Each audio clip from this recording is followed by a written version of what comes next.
கர்த்தருடைய பரிசுத்த நாமத்தை ஸ்தோத்திரம் உண்டதாக. நமக்கு 1 ராஜாக்கள் 13வது அதிகாரத்துல நம்ம பார்த்துட்டு இருந்தோம். 13வது அதிகாரத்துல எரபியான்னு செஞ்சான்னு சொல்லி பார்த்தோம். நம்ம 12வது அதிகாரத்துல எரபியாம் ராஜா 10 கோத்திரத்தை ராஜாவாக்குன உடனே இவன் என்ன செய்றான், இஸ்ரேல் ஜனங்கள் திரும்ப ரகபையாட்ட போயிடக்கூடாது யூதாவுக்கு அப்படின்னு எருசலேம் ஆலயம் யூதாவில் இருக்கு, அதனால அங்கே போயிடக்கூடாதுன்னு சொல்லி பயந்து ரெண்டு கன்றுக்குட்டிகளே உருவாக்குனான்னு பார்த்தா அதில் ஒன்று தான்லையும் ஒன்று பெத்தேலையும் வைத்திருந்தான். அவங்க வந்து பலிபீடங்களை கட்டி என்ன செஞ்சான், பண்டிகைகளையும் எப்படி ஈதாவில் பண்டிகைகளை கொண்டாடுறாங்களோ அதே போல அதே நாள்ல இவனை என்ன செஞ்சுட்டான், என்ன மக்கள் அங்க போயிடக்கூடாதுன்னு சொல்லி அதே நாள்ல என்ன செஞ்சான், தான்லையும் பெத்தேலையும் பண்டிகை வேற கொண்டாடினான். மாத்திரமல்ல அந்த பலிபீடத்தை கட்டி அதுக்கு என்ன செஞ்சான், எரேபியாம் அவன் ராஜா தான், ஆனா ஆசாரியர்கள் ஈனமானவர்களெல்லாம் தேர்ந்தெடுத்திருக்கான், கர்த்தருடைய பிள்ளைகளை தீர்க்கதரிசி வைக்கல. அதனால அவனே என்ன செய்றான், பலிபீடத்துல போய் பலி செலுத்த போகும்போது தான் ஒரு தேவனுடைய தூதன் வந்து தேவனுடைய மனுஷன் வந்து என்ன செய்றாரு, பேசுறாரு. யூதாவில பலி செலுத்திட்டு இருக்கும்போது சொல்றாரு, பலிபீடமே தாவீதின் வம்சத்திலிருந்து யோசியான்னு சொல்லி ஒரு குமாரன் பிறப்பான். அவன் வந்து இந்த மேடையில யாரு தூபம் காட்டுறவங்களோ அவங்கள வந்து என்ன செஞ்சிருவான், இதே பலிபீடத்துல திருச்சுவான், பலியிடுவான் அப்படின்னு சொல்லிட்டு அவனுடைய எலும்புகள் எல்லாம் இங்க சுட்டரிக்கப்படும் சொல்லி கர்த்தருடைய வார்த்தையை சொன்ன உடனே இப்ப எரேபியாமுக்கு என்ன செஞ்சிருச்சு, கோவம் வந்துருச்சு. கோவம் வந்து அவனை பிடிங்கன்னு சொல்றான். அப்போ ரெகபியாம் யாருக்கு கர்த்தர் தீர்க்கதரிசி சொல்லுவார், இப்ப இப்படி எலும்புகள்லாம் சுட்டரிக்கப்படும் சொல்லிட்டு அன்றைய தினம் ஒரு அடையாளத்தையும் சொல்லியிருந்தான். என்ன அடையாளம் அப்படின்னா, பலிபீடம் வெடிச்சு அதோட சாம்பல்லாம் கொண்டு போவோம், இதுதான் கர்த்தர் உரைத்ததுக்கு அடையாளம் சொல்லி அடையாளமும் சொல்லியிருப்பான். ஆனா அது சொன்ன உடனே அவனுக்கு என்ன சரி கோவத்துல அவனை பிடிங்க, அவனை கொலை செய்யணும் அப்படின்னு சொல்லி பிடிக்க சொல்லும் போதுதான் அவன் நீட்டின கையை என்ன செஞ்சுட்டு அப்படியே மறுத்து போன உடனே இங்க பலிபீடம் அதே போல என்ன செய்து வெடித்து சாம்பல் அப்படியே கொண்டு போயிட்டு. இப்போ தேவனுடைய மனுஷனுக்கு விரோதமாக எரேபியாம் என்ன சொல்றான், கர்த்தருடைய சமத்தை நோக்கி எனக்காக வேண்டிக் கொண்டு என் கை முன்னிருந்த கையை போல எனக்காக என்ன செய்ய விண்ணப்பம் பண்ணணும் அப்படின்னு சொல்றான். அப்படி தேவனுடைய மனுஷன் கர்த்தருடைய சமூகத்தை நோக்கி என்ன செய்றான், அவனுக்காக வருந்தி என்ன செய்றான், விண்ணப்பம் பண்ணோன்னா இப்ப அந்த எரேபியாம் கை என்ன செஞ்சுட்டு சீராயிடுச்சுன்னு சொல்லி பாக்குறோம். அடுத்தபடியாக என்ன செய்றாருன்னா, இப்ப சரியான உடனே இப்ப ராஜா என்ன செய்றாருன்னா, எரேபியாம் ராஜா அந்த தீர்க்கதரிசியை பார்த்து சொல்றாரு, நீ வந்து என்னுடைய வீட்டுல வந்து இளைப்பாரு, நான் உனக்கு அநேக வெகுமதிகள் எல்லாம் நான் தரேன் அப்படின்னு சொல்றாப்புல தேவனுடைய மனுஷன்ட்ட. ஆனா அந்த தேவனுடைய மனுஷன் ராஜா நோக்கி சொல்றாரு, நீர் எனக்கு உங்களுடைய வீட்டுல பாதி கொடுத்தா கூட நான் நினைச்ச மாட்டேன், நான் உங்களோட வரமாட்டேன், இந்த ஸ்தலத்துல அப்பம் புசிக்க கூடாது, தண்ணீர் குடிக்க கூடாதுன்னு சொல்லி கர்த்தர் சொல்லியிருக்கிறாரு. அது மத்தில நீ வந்து அப்ப பிசையாதபடியும் தண்ணீர் குடியாமடியும் போன வழியா திரும்பாமலோ இருவென்று கர்த்தர் எனக்கு சொல்லியிருக்கிறாரு. அதனால கர்த்தருடைய வார்த்தை எனக்கு கட்டளையிட்டதுனால நான் அதை நினைச்சுவேன், என்னை வருந்தி கேட்டாலும் நான் அப்ப புசிக்க மாட்டேன், தண்ணீர் குடிக்க மாட்டேன் அப்படின்னு சொல்லிடுவான். அப்படி சொல்லிட்டு பெத்தேலுக்கு வந்த வழியே வராதபடிக்கு வேற வழியா அடிச்சிருவான். அந்த கர்த்தருடைய தூதன் நினைச்சிருவாரு, போயிடுவாரு. இது போயிட்டாரு. இந்த செய்தியை வந்து அந்த பெத்தேலு ஏற்கனவே ஒரு கிழவனான ஒரு தீர்க்கதரிசி என்ன செய்றாரு, பெத்தேலு குடியிருக்கிறாரு. அவரு குடியிருந்தோன்னே அந்த பெத்தேல் அந்த கிழவனாட தீர்க்கதரிசனுடைய குமாரர்கள் என்ன செய்றாங்க, அவரோட அப்பாட்ட வந்து வயசான அப்பாட்ட வந்து சொல்றாங்க, இந்த தினத்துல ஒரு தேவனுடைய மனுஷன் என்ன செஞ்சான், வந்து பெத்தேல செய்த எல்லா செய்கைகளையும் ராஜாவோடு அந்த எரேபியாம் ராஜாவோடு சொன்னதை பலிபீடம்லாம் வெட்டுண்டு போவாங்கலாம். இப்படி தாவீதின் மாசத்துல ஒரு குமாரன் யோசியா குமாரன் பிறப்பா, அவன் வந்து இதாக்கி நேசிட்டு இருப்பாதுலாம் சொன்னாலும் அந்த செய்திகள் எல்லாமே என்ன செய்றான், அந்த கிழவனான தீர்க்கதரிசனுடைய மகன் வந்து என்ன செய்றான், அதை கேட்டுக்கொண்டு வந்து தன்னுடைய தகப்பட்ட இதை சொல்றான். அப்ப அதை சொன்ன வார்த்தைகளை சொன்ன உடனே அவனுடைய தகப்பன் சொல்றான், அப்ப அவன் வந்து எந்த வழியே போனான் அப்படின்னு சொல்லி கேட்கிறான். எந்த வழியே போனோன்னா அவனுடைய குமாரர்கள் இந்த தேவனுடைய மனுஷன் போன வழியை பார்த்து கொண்டு இருந்ததுனால அவங்க சொல்றாங்க, இந்த வழியே போனோம் அப்படின்னு சொல்றாங்க. சொன்ன உடனே இப்ப அந்த கிழவனான தீர்க்கதரிசி என்ன சொல்றான் அப்படின்னா, எனக்கு கழுதையின் மேல ஒரு சேனை வச்சு கொடு, நான் போய் அதுக்கு தேவனுடைய மனுஷன் நினைச்சேனும் நான் பார்க்கணும் அப்படின்னு சொல்றான். அப்படி சொன்ன உடனே இப்போ அவனுடைய குமாரர்கள் நினைச்சுறாங்க, கழுதின் மேல நினைச்சுறாங்க சேனை வைத்து கொடுக்குறாங்க. சேனைனா அந்த உட்கார்றதுக்கு போட்டிருப்பாங்களா, அதான் சேனை, அதை வச்சு கொடுங்க அப்படின்னு சொல்றாங்க. அது சொன்ன உடனே இப்போ அவர் குமாரர்கள் கழுதையில சேனை வச்சு கொடுத்தோடனே அந்த தேவனுடைய மனுஷன் நினைச்சுறான், தேவனுடைய மனுஷனை பார்க்கறதுக்கு இந்த கிழவனான தீர்க்கதரிசி நினைச்சுறான் கழுதின் மேல போயிட்டு இருக்கிறான். இந்த சமயத்துல தேவனுடைய மனுஷன் வழியே பிராணப்பட்டு போயிட்டு இருந்தவன் என்ன செஞ்சான் அப்படின்னா, டயர்டா இருக்கோம்ல, அதனால என்ன செஞ்சுட்டான்னா ஒரு கருவாலி மரத்தின் கீழே என்ன செய்யறான், உட்கார்ந்துருக்கிறான். கருவாலி மரத்தின் கீழே உட்கார்ந்துருக்கிறத பார்த்த உடனே அந்த கிழவனான தீர்க்கதரிசி நேரம் என்ன செஞ்சுட்டாரு, அந்த தேவனுடைய மனுஷன்கிட்ட போயிட்டாப்ல. போயிட்டு சொல்றாரு, ஆம், தேவ மனுஷன் நீர் தானா அப்படின்னு சொல்லி கேட்குறான். தேவ மனுஷன் நீர் தானா அப்படின்னு சொல்லி இந்த கிழவனான தீர்க்கதரிசி அந்த கருவாளி மரத்து மூட்டுக்குள்ள இருக்கிற தேவனுடைய மனுஷன்கிட்ட கேட்குறான். அப்போ கேட்ட உடனே அந்த தேவனுடைய மனுஷன் சொல்றான், நான் தான் அந்த தேவனுடைய மனுஷன் அப்படின்னு சொல்றான். அப்படி சொன்ன உடனே அப்போவே சொல்றான், நீர் வந்து என்னோட வீட்டில் வந்து என்ன செய்யும், அப்போ பசியும் அப்படின்னு சொல்லி கேட்குறான். அப்படி சொன்ன உடனே அப்போ அந்த தேவனுடைய மனுஷன் சொல்றாரு, நான் திரும்ப உம்மோடு கூட கூடாது, பட்டணத்துக்குள்ள வரக்கூடாது. ஏன்னா கர்த்தருடைய வார்த்தை எனக்கு என்னன்னா, நீ வந்த வழியே நீ வரக்கூடாது, வேறு வெளியே போகணும்னு சொல்லியிருக்கிறாரு. ரெண்டாவது, அந்த பட்டணத்துல எங்கும் நீ அப்பம் புசிய கொடுக்காது, தண்ணீர் குடிக்க கூடாது அப்படின்னு சொல்லியிருக்கிறாரு.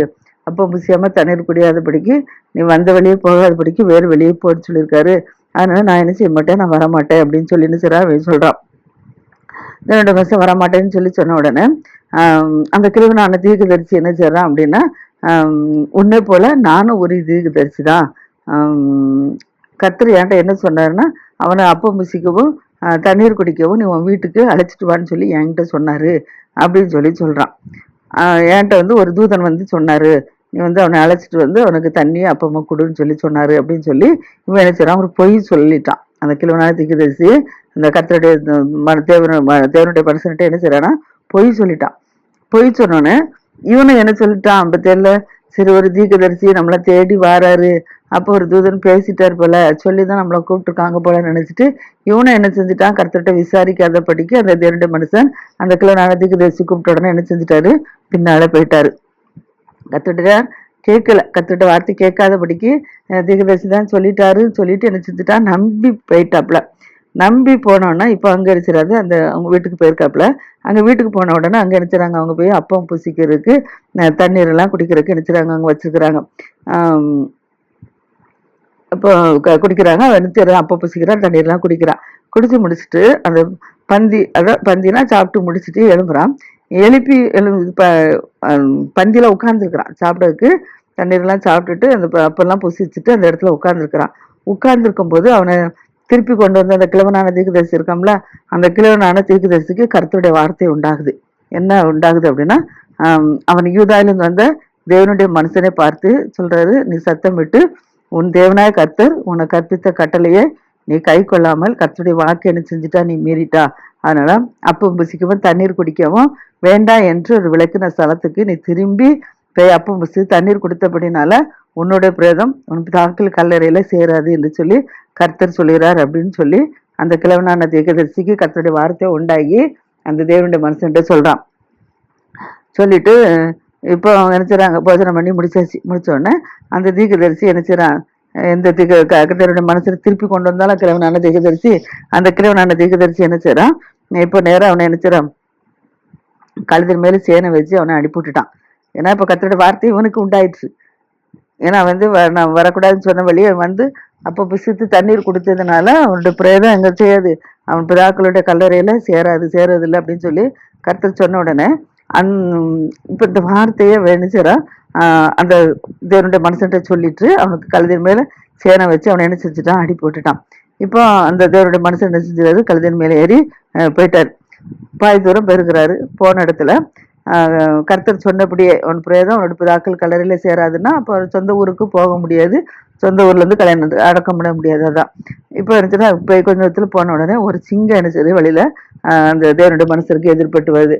சிங்கம் எதிர்பட்டு வந்த உடனே அவனை வந்து என்ன செய்யுது, கொண்டு போட்டுட்டு சிங்கம் கொண்டு போட்டுட்டு சிங்கம் அதே இடத்துல நிக்குது. ஆனா கழுதைய ஒண்ணுமே செய்யல, கழுதைய முடிச்சும் போடல, ஒண்ணும் போடல. கழுதை ஜீவனோட என்ன செய்தல நிக்கி, சிங்கமும் உயிரோட என்ன செய்தல நிக்குது. ஆனா அந்த தேவனுடைய மனுஷனை மட்டும் என்ன செஞ்சுட்டு அந்த சிங்கம் கொண்டு போட்டுட்டு அந்த புறைய தண்டையிலேயே சிங்கம் என்ன செய்யுது நிக்குது. அவனை கொண்டு போட்டுட்டு அது வாக்கு நிக்குது. கழுதையும் என்ன செய்யுது, அந்த புறைய தண்டையில என்ன செய்யுது நிக்குது. ரெண்டும் நிக்குது. இந்த சமயத்துல அந்த வழியை என்ன செய்றாங்க, நடந்து வருகிற மனுஷன் நினைச்சுறாங்க, வழியில கிடக்கிற பிரேயத்தை நினைச்சுறா பாக்குறான். வழியில கிடக்கிறத பிரேயத்தையும் பார்த்துட்டு அந்த பிரேயத்தண்டில நிக்கிற சிங்கத்தையும் கழுதையும் நினைச்சுறாங்க பாக்குறாங்க. பார்த்துட்டு வந்து நேரே ஊருக்குள்ள வந்து நினைச்சுறாங்க, அந்த கிழவனான தீர்க்கதரிசிட்டு வந்து நினைச்சுறாங்க சொல்றாங்க. பட்டணத்துக்குள்ள வந்து அந்த தீர்க்கதரிசிட்டு வந்து நினைச்சுறாங்க சொல்றாங்க, நாங்க வழியில கடந்து வந்தோம், கடந்து வரும்போது கடந்து வரும்போது அந்த ஒரு மனுஷன் நினைச்சுறால தேவனுடைய மனசுல செத்து கிடக்குறாரு. கழுதை சிங்கமும் எனது கழுதையும் அதுல என்ன செய்யுது, அது பக்கத்துல நின்றுகிட்டு இருக்கு அப்படின்னு சொல்லி என்ன செய்றாங்க சொல்றாங்க. அப்படி சொன்ன உடனே இப்ப என்ன செய்யறான்னா அந்த மனுஷன் கழுதையில சிங்க ஒரு சேனை கட்டிட்டு நேரம் என்ன செய்யறான், பார்க்கறதுக்கு போறான். அவங்க சொன்ன உடனே அவனை கண்டுபிடிச்சிட்டான். அவன் கர்த்தருடைய வாக்கு மீறின அந்த மனுஷன் தான் அப்படின்னு சொல்லிட்டு என்ன செய்யறான், இவனை கண்டுபிடிச்சிட்டான் அவங்க சொன்ன உடனே. வழியில இருந்து தீர்க்கதரிசி அதை கேட்டபோது அது கர்த்தருடைய வாக்கு மீறி தீர்க்கதரிசி சொல்லிட்டு கர்த்தர் சொன்னபடியே என்ன செஞ்சுட்டு நடந்துட்டு அப்படின்னு சொல்லிட்டு என்ன செய்யறான், கர்த்தர் வந்து கர்த்தருடைய வார்த்தையை மீறினதுனால ஒரு சிங்கத்துக்கு அவனை என்ன செஞ்சுட்டாரு, ஒப்பு கொடுத்துட்டாரு. அதனால அவனை என்ன செய்து, அது சிங்கம் மறுத்து கொண்டு போட்டுட்டு அப்படின்னு சொல்லி அவனே சொல்லிட்டான். சொல்லிட்டு தன் குமாரரை நோக்கி சொல்றான், எனக்கு கழுதையின் மேல் என்ன செய்யுங்க, சேனை வைத்து கொடுங்கன்னு சொல்றான். எனக்கு கழுதை மேல் சேனை வைத்து கொடுங்க அப்படின்னு சொல்றான். உடனே இப்போ அவனுடைய குமாரர்கள் என்ன செய்றாங்க, அவனுக்கு கழுதின் மேல் சேனை வைத்து கொடுக்குறாங்க. அவன் நேரம் என்ன செய்றான், அந்த வழியே போறான். தேவனுடைய மனுஷன் அனுப்பிவிட்ட வழியே போனா வழியில என்ன செய்றாங்க, அவங்க சொன்னபடி மக்கள் சொன்னபடியே என்ன செய்றாங்க, அவன் வந்து என்ன செய்றான், தேவனுடைய மனுஷன் நல்லா செத்து கிடக்குறான். சிங்கம் அவன் பக்கத்துல நிக்குது, கழுதையும் என்ன செய்யுது, அவன் பக்கத்துல நிக்குது. ஆனா பிரயத்தை திங்கலாம் செய்யல, திங்கவும் செய்யல, கழுதையும் கொண்டு போடல, ஒன்றும் செய்யல. அப்படிங்கிறத பார்த்துட்டு என்ன செய்றான், நேர அந்த தீக்கு தரிசி அந்த தேவனுடைய மனுஷன் பிரயத்தை எடுத்து என்ன செய்றான், தன்னுடைய கழுதையின் மேல தூக்கி போட்டு அதை அப்படி என்ன செய்றான், தன்னுடைய ஊருக்கு என்ன செஞ்சுட்டான், கொண்டு வரும்போது எடுத்து துக்கம் கொண்டாடுறதுக்கு என்ன செய்றான், கொண்டு வந்து தன்னுடைய பட்டத்தை கொண்டு வந்து பிரயத்தை தன்னுடைய இடத்துல உள்ள கல்லறையில என்ன செஞ்சுட்டான், அவனை அடக்கம் பண்ணிட்டான். அடக்கம் பண்ணும்போது ஐயோ என் சகோதரனே என்று புலம்பி என்ன செய்றான், துக்கம் கொண்டாடுறான். ஏன்னா இவனாலதான் நடந்துச்சு. இவன் வந்து அவங்க வந்து சொன்னாங்க வரக்கூடாதுன்னு சொல்றான். அப்ப தண்ணீர் புசிக்க கூடாதுன்னு சொல்றான். அவன் விட்டுருக்கணும்ல. வருந்தி வேணிக்கினே கூட்டிட்டு வந்துட்டு வீட்டுல இருந்து வேண்டான்னு சொல்ற மனசு, கடுத்தர் குடிக்க கூடாதுன்னு சொன்ன மனுஷன் ஒரு ஊழியக்காரனா இருந்துட்டு என்ன செஞ்சுட்டான், பொய் சொல்லி அவனை சாப்பிட வச்சு அவனும் ஒரு தூதன் தான் சொன்னாருன்னா அவனும் என்ன செஞ்சுட்டான், நம்பிட்டான். நம்பின மனுஷன் என்ன செஞ்சிருக்கணும், கத்துட்டா ஆலோசனை கேளாததுனால அப்படியே அந்த மனுஷனுடைய ஆசையை நிறைவேற்ற கூப்பிட்டபடியே என்ன செஞ்சுட்டான், நம்பி வந்ததுனால இப்போ கர்த்தர் சொன்னபடி என்ன செஞ்சுட்டாரு, இறந்து போயிட்டாப்புல. அதனால அதை சொல்றேன், என் சகோதரன் எப்படி என்ன செய்தான், புலம்பி அவனுக்காக என்ன செய்றான், துக்கம் கொண்டாடிட்டு இப்போ அவனை என்ன செய்றான், அடக்கம் பண்ணியாச்சு. அடக்கம் பண்ணிட்டு அவனோட குமாரை பார்த்து சொல்றான், நானும் மறிக்கும் போது இந்த தேவனுடைய மனுஷன் அடக்கம் பண்ணப்பட்ட கல்லறையிலே என்னையும் நீங்க என்ன செய்யுங்க, அடக்கம் பண்ணுங்க. அவன் எலும்புகள் அண்டையிலே என் எலும்புகளை என்ன செய்யுங்க, நீங்க வைங்க அப்படின்னு சொல்லி தன்னுடைய குமாரரை பார்த்து சொல்றான். இப்போ சொல்லிட்டு சொல்றான், அவன் பெத்தேல்ல இருக்கிற அந்த பலிபீடத்திற்கும் சமரியாவின் பட்டணங்களில் இருக்கிற அந்த மேடைகளாகிய சகல விக்கிரக கோயில்களுக்கும் கர்த்தருக்கு விரோதமாய் கூறின கர்த்தருடைய வார்த்தை நிச்சயமா என்ன செய்ய நிறைவேறாங்கிறான்.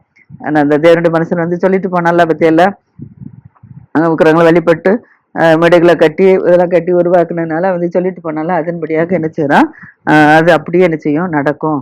நிச்சயமா கர்த்தருடைய வார்த்தை நிறைவேறும் அப்படின்னு சொல்லி தன்னுடைய குமாரன்கிட்ட என்ன செய்றான் சொல்றான். அந்த சமரியார் பட்டணங்கள் இருக்கிற மேடைகளாகிய சகல கோயில்களுக்கும் விரதமாய் கூறின கர்த்தருடைய வார்த்தை நிச்சயமா நிறைவேறும் அப்படின்னு சொல்றான். இப்போ இது எல்லாம் முடிஞ்சிருச்சு. அதுபடி இப்போ இந்த நடவடிக்கைகளுக்கு பின்பு இரவையாம்னா ராஜா, சகல இஸ்ரேலுக்கு ராஜா பாக்கி இருக்குல்ல, அந்த இரவையா என்ன செய்யறான்னா தன் பொல்லாத வழியை விட்டு என்ன செய்யற, திரும்பல. ஏற்கனவே பள்ளிக்கூடத்தில் பள்ளி செலுத்தும் போதுதான் என்ன செஞ்சாக்கா, அது என்னுடைய மனசு வந்து சொன்னாரு. சொல்லும் போதுதான் அவனை பிடிங்கன்னு கை நிட்டும் போதுதான் கை மறுத்து போச்சு. அந்த என்னுடைய மனுஷன்கிட்ட ஜெபிக்க விண்ணப்பம் பண்ண சொல்லி அவன் மருந்தி விண்ணப்பம் பண்ணனா அவன் கை மறுக்கவே போல சொஸ்தமாயிட்டுன்னு சொல்லி பார்த்தோம். திரும்பவும் என்ன செய்யறான்னா, திரும்பவும் தன் பொல்லாத வழியை என்ன செய்யறான், பின்பற்ற ஆரம்பிச்சிட்டான்னு தவிர மனம் திரும்பாதபடிக்கு சனத்தில் என்ன செய்யறான், ஈனமானவர்களை என்ன செய்யறான், மேடையில ஆசிரியர் ஆக்கிட்டான். அவன் உண்டு பண்ண அந்த விக்கிரகத்துக்கு பலிபீடத்துக்கு ஈனமானவர்களை மேடையில ஆசாரியரா என்ன செய்யறான், ஆக்கி வச்சிருக்கான். ஏன்னா எருசலேம்ல உண்மையான ஆசாரியர்கள் இருக்காங்க.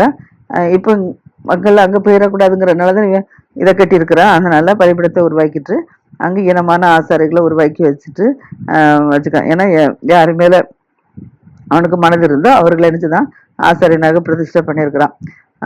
இப்போ இரவியான் வீட்டாரு பூமியின் மேல் கத்திரனை செஞ்சாரு, வைக்காமல் அதம் பண்ண ஆரம்பிச்சிட்டாரு. அதன்படியாக இந்த காரியம் அவனுக்கு நினைச்சது பாவமாயிட்டு. ஏன்னா பலிபீடம் கட்டிட்டான், கட்டி அதை சொல்லியும் மீறி திரும்பவும் என்ன செய்றான், ஈனமானவர்களை வச்சு அதை பிரதிஷ்டை பண்ணி இருந்ததுனால கர்த்தருடைய கோபம் அவன் மேல என்ன செய்து இறங்கினதுனால இப்போ எரபியாம் வீட்டாரெல்லாம் கர்த்தர் என்ன செஞ்சுட்டாரு, அதை பண்ண ஆரம்பிச்சிட்டாரு.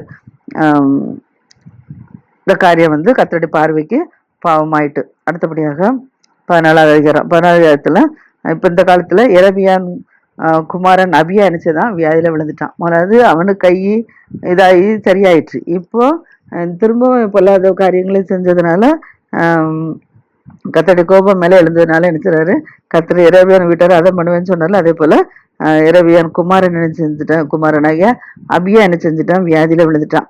விழுந்த உடனே அவனை எரபியாம் நினைச்சான், தன் மனைவியை பார்த்து சொல்றான், நீ எழுந்து அந்த தேவனுடைய மனுஷன் இருக்கிறதான இடத்துக்கு நீ போ, பெய் வந்து என்ன செய்ய தன்னுடைய குமாரன் நினைச்சான் பிழைப்பானா இல்லையாங்கிறது அவன் நீ போனா அவனுக்கு சொல்லிடுவாரு. ஏன்னா என்னை வந்து அந்த சீலோபாம் என்ற இடத்துல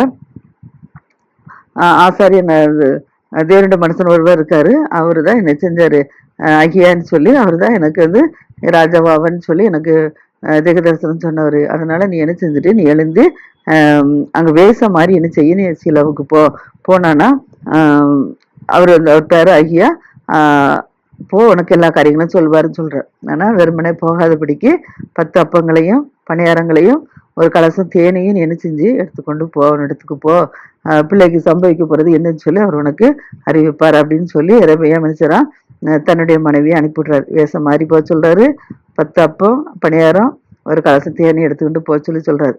இதன்படியாக என்ன செய்றான், எரபியான் மனைவி நேரம் சிறதெல்லாம் எடுத்துக்கிட்டு நேரம் உள்ள போறான். சிலவ என்ற இடத்துக்கு என்ன செய்றா, நேரம் போயிட்டா போய் ஐயா தீர்க்கதரிசி செய்றா பார்க்க போறான். இப்போ ஐயா தீர்க்கதரிசி வயது முதிர்ந்தவராயிட்டார்.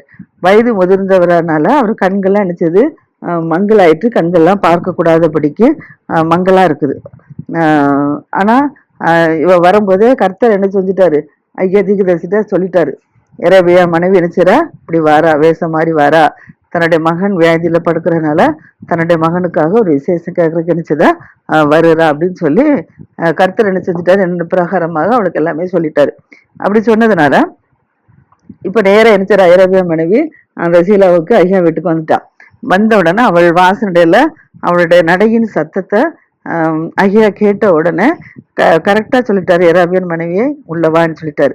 சொல்லிட்டு நீ உன்னை அந்நிய ஸ்திரியா காண்பிக்கிறது என்ன, துக்க செய்தியை உனக்கு அறிவிக்க நான் அனுப்பப்பட்டேன்னு சொல்லிட்டாரு. ஏன்னா மகன் பிழைப்பானா என்ன வேதனைக்கு பிழைப்பானா என்னன்னு கேட்க தானே வந்திருக்கா. அது கர்த்தரை வந்துட்டு சொல்லிட்டாருல, அவன் வந்து பிழைக்க மாட்டான்னு சொல்லி கர்த்தர் வந்து ஐயா தீர்க்கதரிசிட்ட என்ன வெளிப்பாடு சொன்னாரோ அதெல்லாம் ஐயா என்ன செஞ்சுட்டாரு, அவர்கிட்ட சொல்ல ஆரம்பிச்சிட்டாரு. என்ன சொல்றாருன்னா,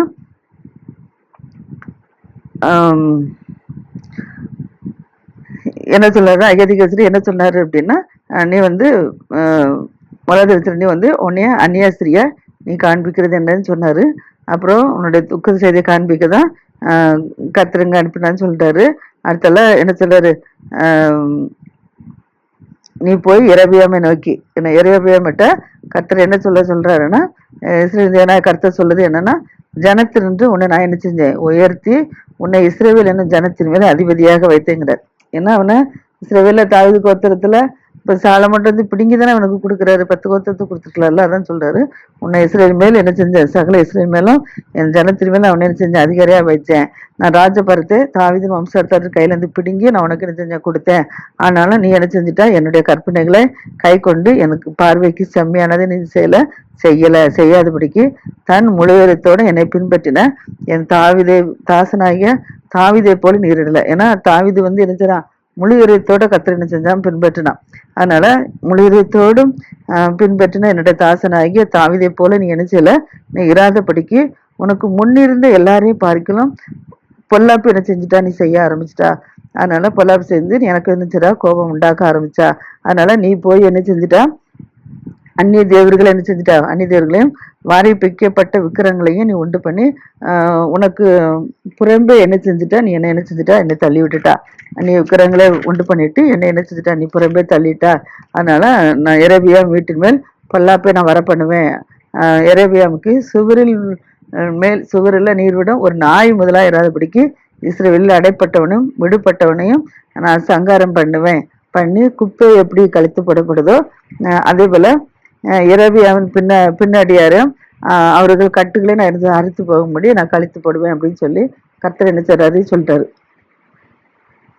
ஆஹ் எனவே மனைவி விசேஷம் கேட்கறதுக்கு வந்தவள்கிட்ட தீர்க்கதரிசி ஐயா தீர்க்கதரிசி கொண்டு கர்த்தர் சொன்ன வார்த்தை அப்படியே சொல்றாரு. ஏன்னா கர்த்தர் வந்து நான் 10 கொத்து தரேன், அது வந்து நினைச்சிரு என்னை பின்பற்றி என்னை முள்ளையரத்தோடு நீ தேடுனா நான் உன்னை செய்வேன், அவனை ஆசிரியப்பேன்னு சொல்லியிருக்காரு. ஆனா என்னை விட்டு விலகுனா அவனை கைவிடுன்னு சொல்லியிருக்காரு. அப்படி இருந்து அவன் மீறி செஞ்சதுனாலதான் கர்த்தர் செய்தாரு. சுவரில் நீர் விட ஒரு நாய் முதலா இராத பிடிக்குங்கிறாரு. நாய் பாருங்க எங்க இருந்து சுவரில் இன்னும் சுவரில் தான் போய் மோள யூரின் இருக்கும், நீங்க பார்த்திருப்பீங்க. அதனாலதான் அவர் சொல்றாரு, சுவரில் நீர் விட நாய் முதல்ல கொண்டு சந்ததி இராத பிடிக்க நான் அவங்களை அடிச்சு நான் கழிச்சு போடுவேன்னு சொல்லி சொல்றாரு. அதன்படி அது அடுத்தபடியாக எரேபியான் சந்ததியில பட்டணத்துல யாரு சாகுறாங்களோ பட்டணத்துல சாகுறவங்கள நாய்கள் தின்னும், வெளியில யாரு சாகுறாங்களோ அவங்கள ஆகாயத்து பறவைகள் தின்னும் அப்படின்னு சொல்லி கர்த்தர் என்ன சொல்றாரு. வெளியில திங்கிறவங்கள ஆகாயத்து பறவைகள் சாப்பிடுமா, பட்டணத்துல சாகுறவங்கள நாய்கள் தின்னும் அப்படின்னு சொல்லி சொல்றாரு. அதனால இதை கர்த்தர் வந்து சொன்னாரு அப்படின்னு சொல்லி என் தீர்க்கதரிசிட்ட சொல்றாரு.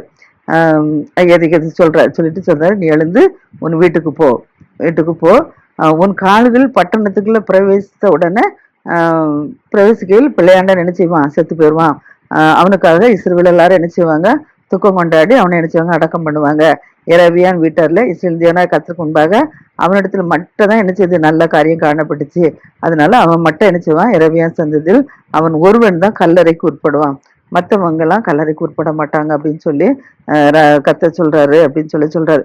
அப்புறம் சொல்றாரு, உனக்கு எரேபியாவுக்கு அடுத்தபடியாக ஒரு ராஜாவை கர்த்தர் நினைச்சாரு இளம்ப பண்ணுவாரு அப்படின்னு சொல்றாரு. வந்து எரேபியான் வீட்டாரெல்லாம் என்ன செஞ்சிருவான், சங்கரிச்சு போட்டுரும். அது இப்போதே என்ன செய்யும், நடக்கும் அப்படிங்கிறார். எப்படின்னா தண்ணீரில் நாணல் எப்படி அசைதோ அதே போல கர்த்தர் இஸ்ரேல் புத்திரர் என்ன செய்வாரு, முறிந்தோடைய பண்ணிடுவாரு.